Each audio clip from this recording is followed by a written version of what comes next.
Atina egnan mutiko atina egnan yolan geya Jesus ko burgalata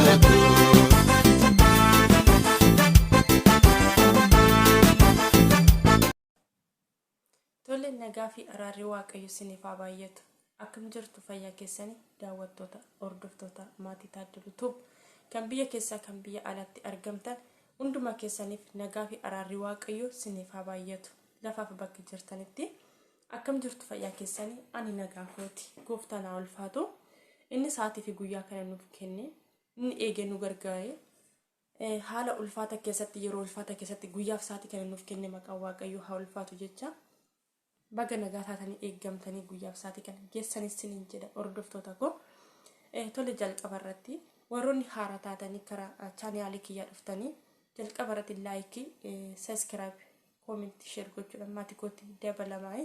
Warroonni immoo maatii koo taatanii hanga yoona na faana jirtanii gooftaan baraaf jireenya keessan haa eebbisuuti. Eebbifama guddaa sin jaaladha, guddaa tokko sin kabajaa. Isiniin jechuutiin jaaladha.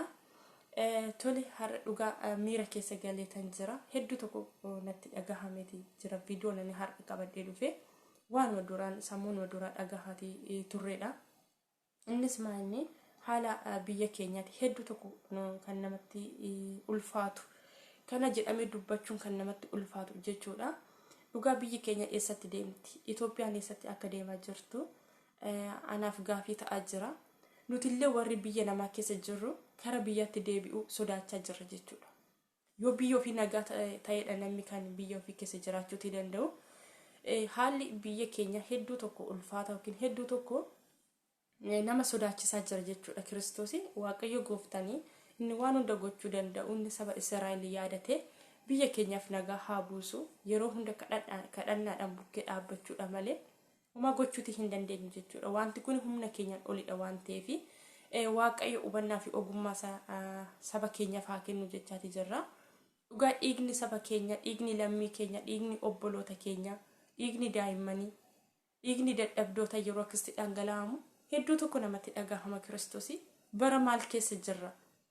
Bara namni nama gubee suura wajjin ka'u keessa jirra. Dhugaa waaqi jiraata maal jechuudha? Bara mukti bosonni tokko ni kabajama jechuudha. Bara mukti bosonaa kabajame gubachuun akka inni hin gubamne dhorkame dhalli nama boba'aa jira jechuudha akka mukaatti.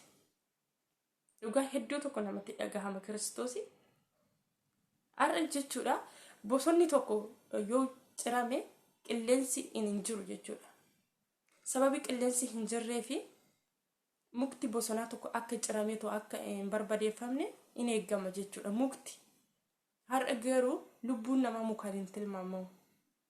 Lubbuun namaa akka qoraanitti boba'aa jira jechuudha. Dhugaa hedduu tokko namatti dhagahama. Wanti kun wanti ta'amaa jiru wanta macaaf quddus yookiin wangeela irratti dubbatamedha. Warra wangeela dubbifatu fi hedduu tokko itti ulfaachuu dhiisuuti danda'a. Maaliif bara dhufaatii waaqayyoo wanti ta'amaa jiru hundi milikinni isaa mul'achaati jira.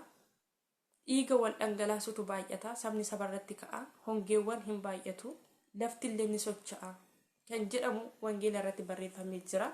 So kana soduma ta'ee jiru hedduu tokko hammaate jechuudha bara kana Kiristoos. Ani dhugaa ilaaluudhuma mukaan Facebook ma baneetoo ilaaluu hedduu tokko na siqiqsee jechuudha. Yeroo namni akka qoraanitti akkasitti bakka hundatti arraagafamee yeroo taa'u yeroo ciciisan hedduu tokko namatti dhagahama. Kiristoos dhiiga keenya, obboleessa obboleettii keenya, haadha keenya, abbaa keenyadha hundi isaanii. Maaliif nuti lafee tokkorraa kan uumamne? Namni ofii isaatiif wal qoqqoode ofii isaaniitiif gargar wal baasa malee waaqayyo eenyuma keenya iyyuu lafee tokkorraa kan inni uume jechuudha. Addaam fi Hewaan irraa kan uumamne eenyumti keenya nama tokkorraa kan uumamne jechuudha. Waaqayyos immoo akka fakkaatti isaatti akka bifa isaatti kan nu uume. Garuu lubbuu waaqayyo uume waaqayyotu baasuu danda'a ture. Namni baasuudhaaf aangoo fi aboo hin qabu. Garuu maaliif akka akkaatti gara jabeenyi biyya lafaarratti baay'ate ani hin beekan dhugaa. Waaqayyo biyya keenyaaf nagaa haa buusu. Dhugaa hedduu tokko gaafa itti yaadu hedduu tokko gaafii natti ta'a. Namni akkamitti dhiiga saba isaa nama akkasaa obboleessa akkasaa gubee suura wajjiniin ka'a. Dhugaa hedduu tokko nama gaddisiisa Kiristoosi. Namoonni hanga danda'anii warroonni sooshaal miidiyaa qaban karaa tiiktookii, karaa yuutuubii, karaa feesbuukaa inuma sagalee ta'u. Wanti kun biyya keessatti nagaan deebi'aati hin jiru. Mee maal yoo ta'amedha kan biyya keenyaaf nagaan deebi'u? Maal yoo ta'edha dadhabdoonni jaarsi jaartiin daa'imman nagaadhaan jiraachuu kan danda'an, boqonnaadhaan jiraachuu kan danda'anii yoo maal ta'edha? Dhugaa hedduu tokko namatti dhagahama Kiristoosi.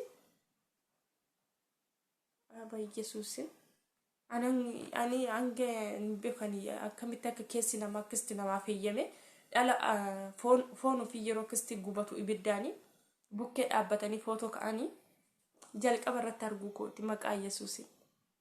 Maali gara jabummaan akka kanaa dhugaa hedduu tokko namatti dhagahama.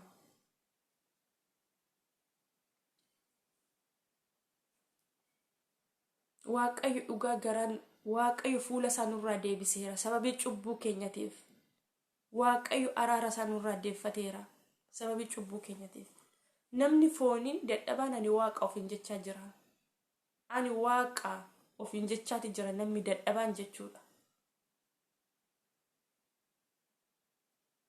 Namicha suura isaa asirratti argitan kuni ani waaqa ofiin jechaati jira. Ani waaqa.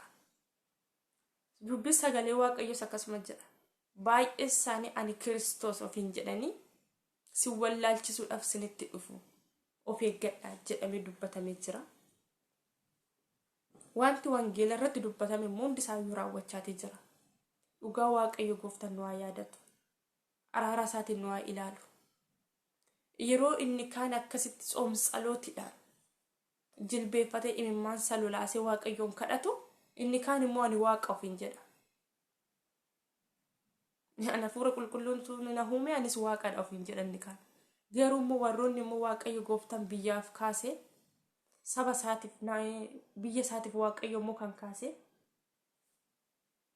jireenya mataa isaanii jiraachuu dhiisanii dadhabni nuuf hin odoon jedhin biyya isaaniitiif araara Waaqayyoon kadhatu. Inni kaan immoo lubbuu namaa baasanii gubanii bobeessanii footoo wajjiniin ka'u. Dhugaa hedduu namatti dhagahama. Barri keenya eessa akka deemaa jiru anaaf gaafidha. Hedduu tokko namatti dhagahama Kiristoosi. Maaliif akka akkana ta'amaa jiru anaaf gaafidha. Nuyi warri biyya hambaa keessa jiru dhugaa biyya hambaa keessatti nagaa qabna. Hanga biyya keenya kana keessatti miidhamaa jiran ijoolleen biyya namni biyya hambaa keessa jiru akkasii miidhama jedhee yaadeen hin beeku ani dhugaa. Yeroo biyya ofii keessatti biyya dhalatan keessatti akkasitti akka qoraanii ibiddaan boba'anii biyyi namaa immoo maal lo'aa godharre. Dhugaa gooftaan sana eebbisu nuti kabajamneeti kan jiraannu jechuudha biyya namaa keessa. Yeroo biyya ofii keessatti lubbuun rakkasee itti gaafatamummaa dhabu biyya namaa keessatti nuti xiqqoo boqonnaadhaan jira nan jedha akka gootti. Dhugaa waaqa jiraata hundumaaf iyyuu Waaqayyo biyya keenyaaf nagaa haraaraa buusu jenna malee hedduu tokko ulfaata jechuudha. Hedduu tokko Kiristoosii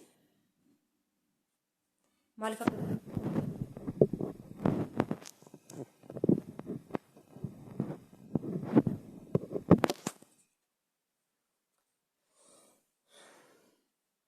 hundaafiyyuu haala kamuu keessatti Waaqayyo biyya keenyaaf nagaa haa buusu. Isaan malee wanti danda'amu hin jiru. Waaqayyoon malee wanti danda'amu hin jiru. Akka fedha isaa haa godhu. Garuu hedduu tokko namatti dhagahama Kiristoos. Akkuma itti dubbatan nama wallaalchisa. Waanuma jedhanis nama wallaalchisa Rabbi. Warroonni akkasitti amma dhiiga namaa lolaasanii akkasitti foon namaa guban kuni boru maal akka isaan eeggatu isaan hin beekani. Dhugaa waaqa jiraata. Waan isaan ta'an wanti isaan eeggatu tokko illee hin beekani.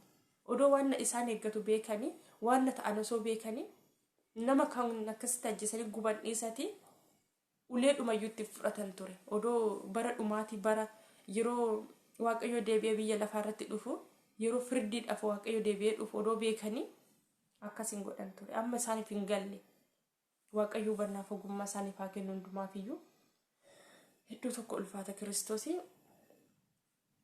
Tole hordoftoota koo turtiin keessan hanga yoona waan nafaana ta'ee fi guddaa tokko eebbifamaa. Viidiyoon koo qabadhee dhufee waan natti dhagahameef viidiyoon koo har'a kanuma. Warroonni haaraa taatan akkuma dura like comment subscribe gochuudhaan maatii kootti dabalama. Warri immoo maatii koo taatanii jirtanii isinaa eebbisu share gochuuti hin dagatina. Viidiyoon koo har'a kana fakkaata waan nafaana turtanii fi guddaa tokko eebbifamaa isiniin jedha. Viidiyoo biraatiin galti deebinutti nagaan naaf tura.